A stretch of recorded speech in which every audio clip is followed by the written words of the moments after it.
História 3. O Homem do Farol Quebrado. A madrugada avançava como uma fera silenciosa, engolindo tudo à sua frente. Carlos dirigia pela velha BR-66. Uma estrada esquecida pelos mapas modernos, que serpenteava entre morros e vales cobertos por uma névoa densa, úmida, sufocante. A chuva fina transformava o asfalto em vidro escorregadio, e o farol esquerdo do seu carro falhava, piscando como um olho fatigado. Só mais 30 minutos até o próximo posto, pensou, apertando o volante.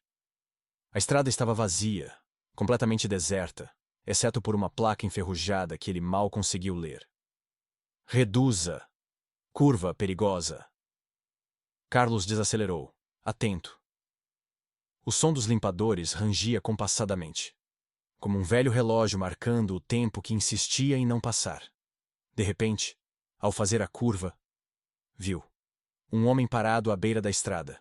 Vestia um sobretudo escuro, encharcado pela chuva, e mantinha a cabeça baixa, escondida sob um chapéu deformado. O estranho ergueu um braço lentamente e fez sinal com o polegar. Pediu carona. Carlos hesitou. O instinto mandava seguir, ignorar, mas algo naquela figura o fazia desacelerar, como se uma força invisível pressionasse seu pé contra o freio. Parou.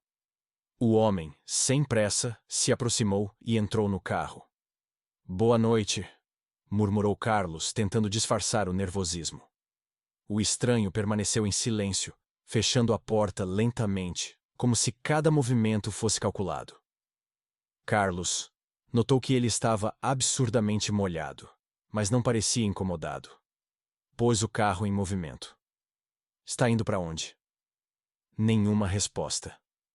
Carlos arriscou um olhar de canto de olho. O homem olhava fixamente para o para-brisa, as gotas de chuva escorrendo como lágrimas no vidro, criando padrões abstratos. O silêncio pesava, mais do que a tempestade lá fora. Então, num sussurro quase inaudível, o estranho respondeu: "Para onde você for?" Carlos engoliu seco e uma sensação gelada percorreu-lhe a espinha, como se mãos invisíveis tivessem tocado sua pele. A chuva apertava. Os trovões explodiam ao longe, iluminando brevemente a estrada e as árvores retorcidas que a ladeavam, como sentinelas disformes. O farol quebrado piscava intermitente, criando sombras estranhas dentro do carro, como se houvesse mais de uma presença ali. Carlos olhou novamente para o passageiro. Seu sobretudo escuro parecia seco. Como? Se estava encharcado há poucos minutos. O estranho virou levemente o rosto, revelando parte de sua face. Uma pele pálida, quase translúcida, onde veias azuladas serpenteavam como raízes sob a terra. Os olhos, injetados de um vermelho morto, como faróis quebrados. Carlos desviou rapidamente o olhar, o coração acelerado. "Tá tudo bem?" perguntou, a voz trêmula. Silêncio. O rádio que estava desligado ligou-se sozinho, soltando uma música antiga, distorcida, uma melodia de outra época. Carlos tentou desligar, mas os botões não respondiam. O estranho então murmurou: "O farol." Carlos arregalou os olhos. "O quê?" "O farol está quebrado." Carlos assentiu, nervoso. Eu sei. Preciso consertar." Mas, quando olhou novamente para o painel, percebeu que o farol estava funcionando perfeitamente. Ambos. Pisou no freio, mas o carro não parava. Puxou o freio de mão com força. Nada. O velocímetro marcava 80, depois 100, 120 km/h. A estrada sinuosa passava rápido demais, as árvores se transformando em borrões escuros, como pinceladas de tinta preta num quadro de horror. Carlos gritava, puxava o volante, apertava os pedais, mas o carro parecia ter vida própria. O homem ao seu lado não esboçava reação, apenas observava. Fixamente. Como um juiz silencioso. "O que você quer?" gritou Carlos.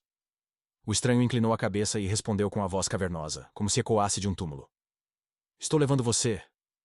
Para onde deve ir?" E então, apontou para frente. Carlos olhou. E viu. Um penhasco. A estrada acabava abruptamente, sem qualquer barreira, sem aviso, apenas a queda livre. E a escuridão lá embaixo. Tentou desviar, mas o volante não obedecia. O carro voou pelo abismo. O som do motor sumindo, engolido pelo vento e pela noite.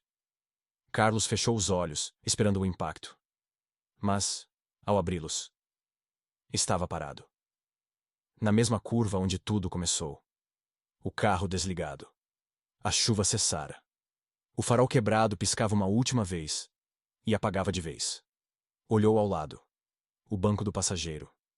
Vazio. Nenhum sinal do estranho. Apenas um chapéu velho e encharcado sobre o banco. Carlos respirou fundo. Ligou o carro e, tremendo, deu meia volta, decidido a nunca mais pegar aquele atalho amaldiçoado. Enquanto se afastava, pelo retrovisor, viu, na beira da estrada, o mesmo homem, de pé, erguendo novamente o polegar. Essa história não aconteceu de verdade. Mas poderia ter acontecido com você.